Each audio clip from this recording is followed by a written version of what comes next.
E para detalhar mais as regras, o calendário, a propaganda política e as funções de cada um, prefeito e vereador, recebemos aqui em nossos estúdios o cientista político e CEO da Mind Pesquisas, Alexandre Lima, sempre bem-vindo aqui à TV Aparecida, especialmente hoje para Aparecida Debate. Boa noite, tudo bem? Seja bem-vindo, Alexandre. Boa noite, é um prazer estar aqui mais uma vez com vocês. A gente viu aí na reportagem, para você que entende tudo de pesquisa, pequena enquete, uma pequena amostragem, né? Sim.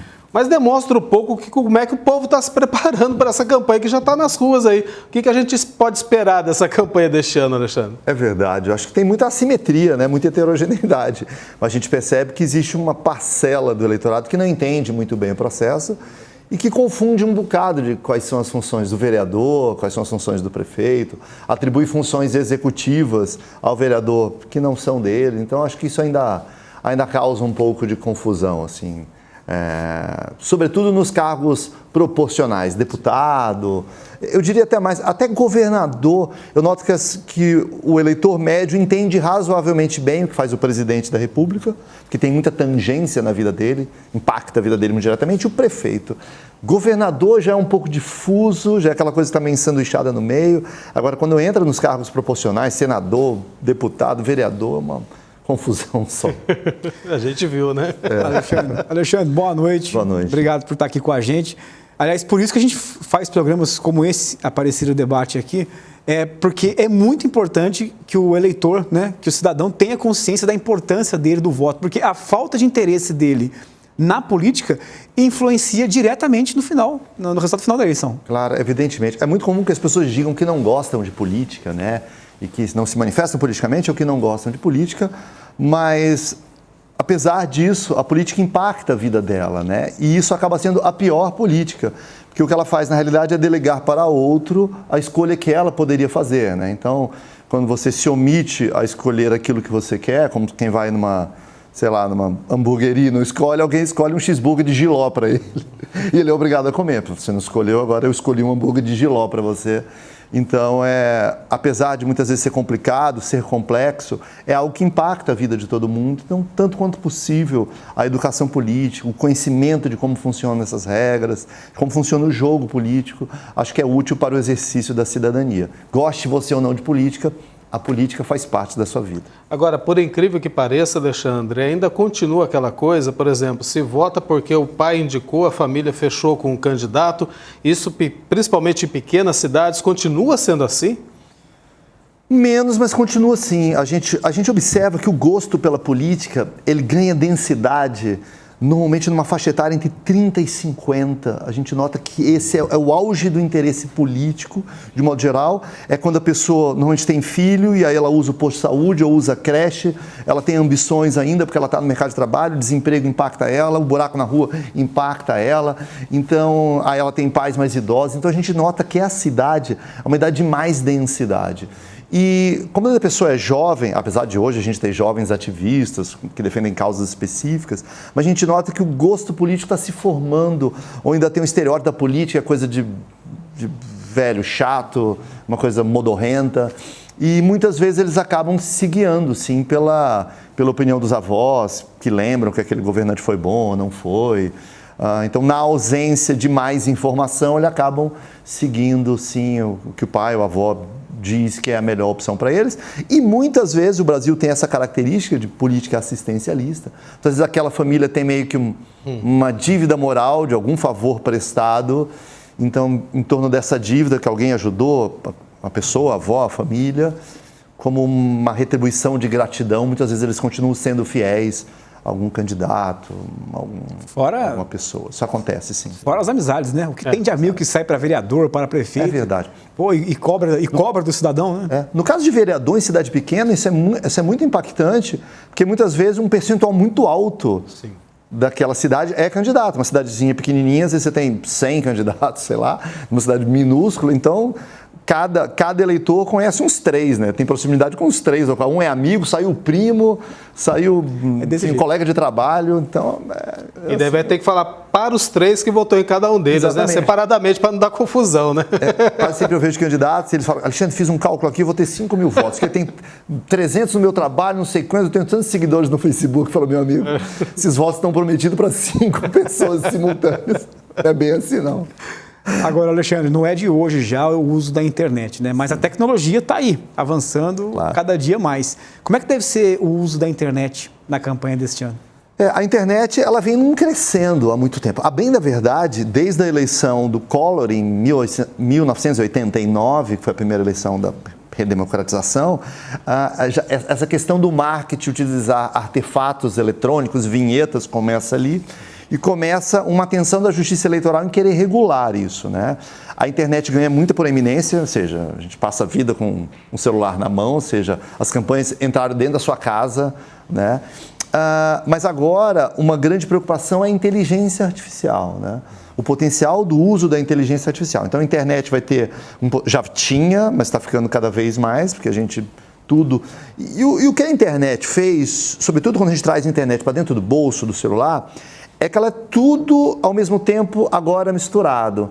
Então, o candidato dá uma entrevista no rádio, alguém pega um trechinho do rádio, posta no Face, do Face ele recorta, faz um Reel para o Instagram e joga dentro do WhatsApp. Então, começou no rádio, pipocou lá no Facebook, né, rebateu no Instagram e veio cair no seu WhatsApp, né? Então, as coisas misturaram. Assim, ele dá uma entrevista para a TV, a entrevista recorta e tal, aí vai para o jornal, vai para o Santinho, enfim... Então, está tudo muito junto e misturado. Eu acho que a internet vai ter um impacto cada vez maior, né, crescente, porque ela faz parte da vida da gente e está dentro do nosso bolso. Você não precisa mais sentar, abrir um jornal, a gente não larga mais o celular. Né? Então... E principalmente agora, né, Alexandre, com a campanha já nas ruas e principalmente no celular, né? Você só falou aí sobre inteligência artificial.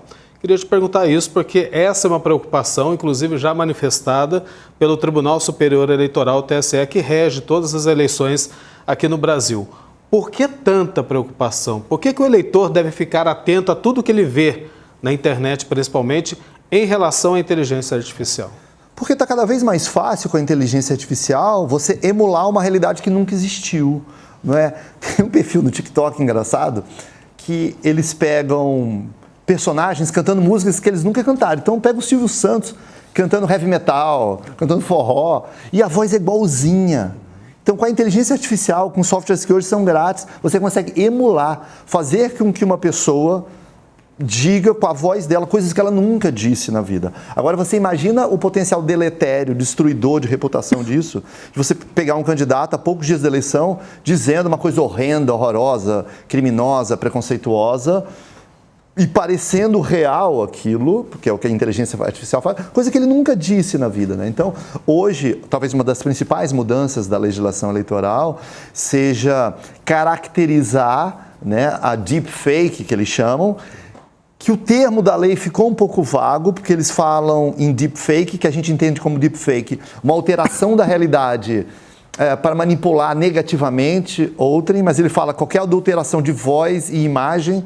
Então, até uma ilustração digital poderia ser interpretada como deepfake. A lei não deixou muito taxativo, mas enfim. Mas é essa preocupação de propagar desinformação, porque está cada vez mais crível. Ela está ficando tão perfeita em emular imagem, emular som, que um eleitor de boa fé é capaz de ser induzido a erro, porque está ficando muito realista, né? Então, a gente já teve um pouco desse episódio de fake news nas últimas eleições. A fake news é só a versão eletrônica das velhas cartinhas apócrifas que a gente tinha nos anos 90. Panfletos. Véspera da eleição, amanhecia a cidade coberta de panfleto, né, anônimo? E debaixo da sua porta aparecia uma carta que ninguém assinava. Os mais antigos se lembram. Agora aparece no seu WhatsApp, né? Mas só que ficou mais sofisticado, né? Então a justiça tenta coibir isso. É uma luta inglória, porque, enfim, não é fácil. Mas eu acho que a intenção é essa, porque a inteligência artificial jogou essa manipulação da realidade num nível nunca antes visto. Né? Agora, Alexandre, a partir do dia 30 de agosto começa também o horário eleitoral gratuito na rádio e TV. Muita gente vai lá, não gosta, desliga a televisão, desliga o rádio. Sim.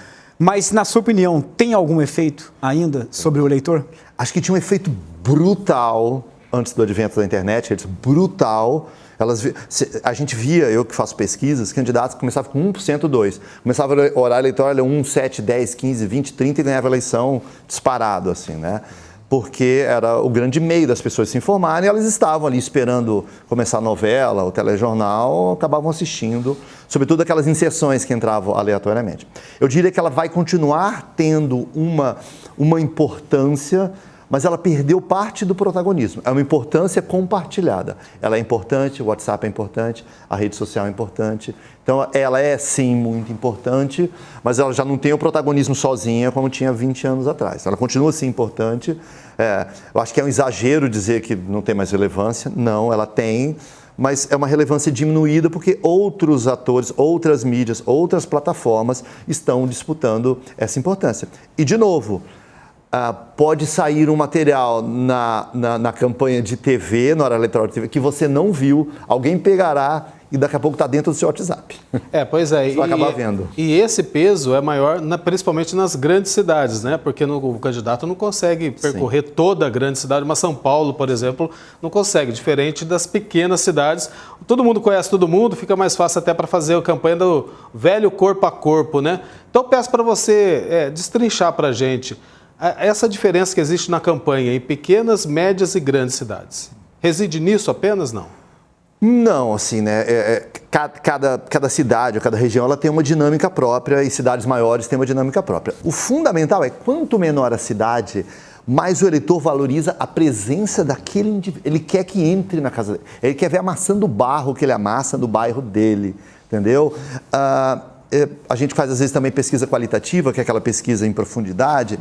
Às vezes eu vejo uns eleitores falando assim, ele é até um bom administrador, mas você acredita que passa na rua, não me dá tchau? Nunca veio na minha casa. O outro até teve as falhas dele, mas vem aqui, ele entra aqui, toma café comigo, o fulano vai na minha casa, o meu aniversário veio. Então, muitas vezes o eleitor em cidades pequenas chega até a dar um valor, uma importância maior, a proximidade que ele tem com aquele líder, do que o outro ser um melhor administrador, às vezes. Então, acho que cidade pequena, as pessoas elas querem te ver olho no olho, querem que você veja a realidade que elas vivem, querem que você esteja ali no bairro. Se você pegar uma cidade como São Paulo, de 10 milhões de habitantes, o eleitor mesmo sabe que é impossível ele aparecer em todas as ruas, em todos os bairros, então a mídia acaba sendo preponderante. Mas eu acho que quanto menor a cidade, mais ele exige que ele esteja ali presente no dia a dia, até para conhecer a realidade. Mas você vai alterar a minha realidade, você vai mudar a minha realidade se você nunca pisou aqui. Agora, Alexandre, você já falou para a gente aqui, você trabalha com pesquisa, né? Qual o peso das pesquisas na escolha do eleitor? E daí a importância também de um trabalho muito sério.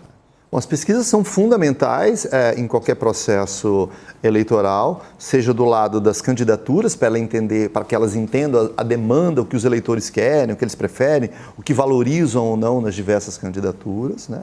E do lado do eleitor é interessante ele saber, né? Quem que tem chance, quem que não tem, às vezes até para praticar o voto útil numa cidade que não tem segundo turno, né? Agora, no que se refere à influência que a divulgação de uma pesquisa tem na decisão de um voto de um candidato, eu devo dizer, e eu sou alguém que faço pesquisas, é que ela é muito menor do que as pessoas pensam que é. Ou seja, ela não influencia tanto quanto as pessoas pensam que influenciam, por uma série de razões. Primeiro, porque uma grande percentagem das pessoas não acredita em pesquisa. Então, elas não vão se influenciar porque elas não acreditam.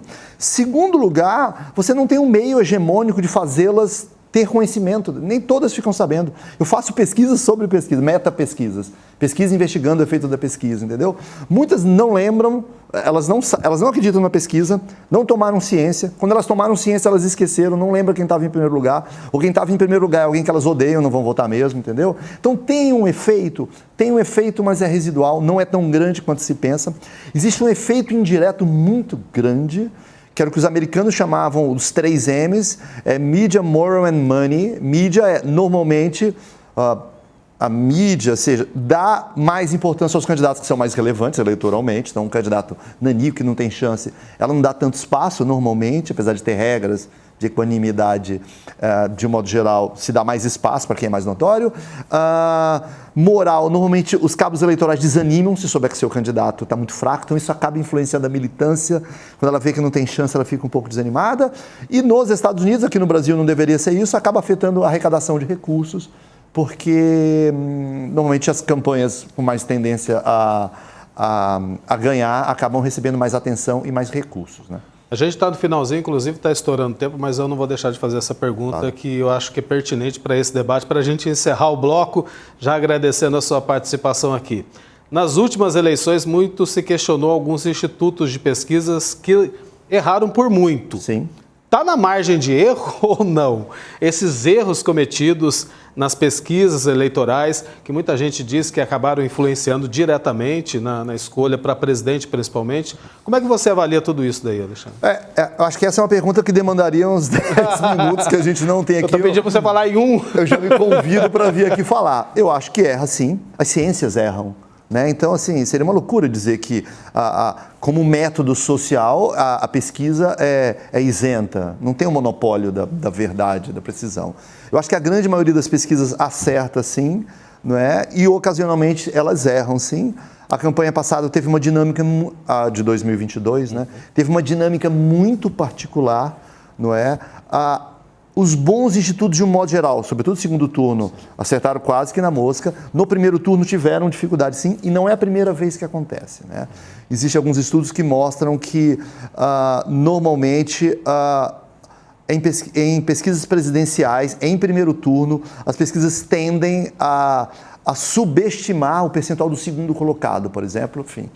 Algo mais complexo, eu precisaria até os porquês disso, mas houve casos de desvio muito acima da margem de erro, que é um erro.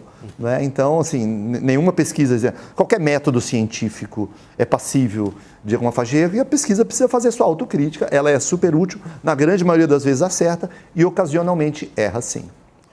Alexandre, infelizmente, né, já passou o tempo, como o Eduardo disse aqui, poderíamos seguir batendo papo aqui, mas muito obrigado, viu, pela presença esta noite com a gente aqui. Eu que agradeço, é um prazer e me coloco à disposição com mais tempo para responder perguntas difíceis como essa. Já está convidado para o Aparecida Debate ou para o TJ Aparecida nesse processo que a gente inicia também, que a gente caminha buscando sempre a consciência política.